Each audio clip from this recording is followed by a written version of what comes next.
सिबी में भी हुकूमत की जानिब से महंगाई के गिराए जाने वाले बम पर शहरियों का रद्द अमल आना शुरू हो गया है। शहरियों का कहना है कि रोजमर्रा के इस्तेमाल की अशिया की कीमतों में इजाफा किया जा रहा है। गरीब से 2 वक्त की रोटी छीनने की कोशिश की जा रही है। पेट्रोल 305 रुपए तक जा पहुंचा और चीनी 150 वाली 190 रुपए में फरोख्त की जा रही है। काफ़ी भारी तादाद में जो घी वगैरह पड़े हुए हैं वो जो है ना इन लोगों के साथ पिछला स्टॉक पड़ा हुआ है। आज 300 रुपया 400 रुपया महंगा करके बेच रहे हैं, ब्लैक मनी बेच रहे हैं।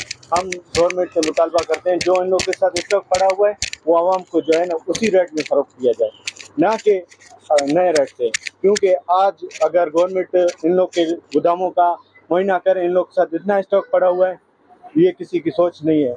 हम गवर्नमेंट के साथ और दुबई गवर्नमेंट के साथ यही मुतालबा करते हैं जो इन लोग के साथ पिछले स्टॉक में पड़ी हुए वो उसी रेट में फरोख्त की जाए। हुकूमत से ये मुतालबा करता हूँ कि हमारी तो सबसे पहले मैं यही कहूँगा कि हमारी जो ज़िले इंतज़ामिया है वो भी सोई हुई है और हमारी जो गवर्नमेंट है वो भी सोई हुई है। गरीब का जीना मुहाल हो गया है, आटा महंगा हो गया है, पेट्रोल महंगा हो गया है, घी महंगा हो गया है, चीनी महंगी हो गई, और एक तरफ दुकानदार हैं जो हमें लूट रहे हैं, दूसरी तरफ गवर्नमेंट जो हमें लूट रही है। तो मेरा यही है काम बाला से कहना है कि गरीबों के ऊपर रहम किया जाए।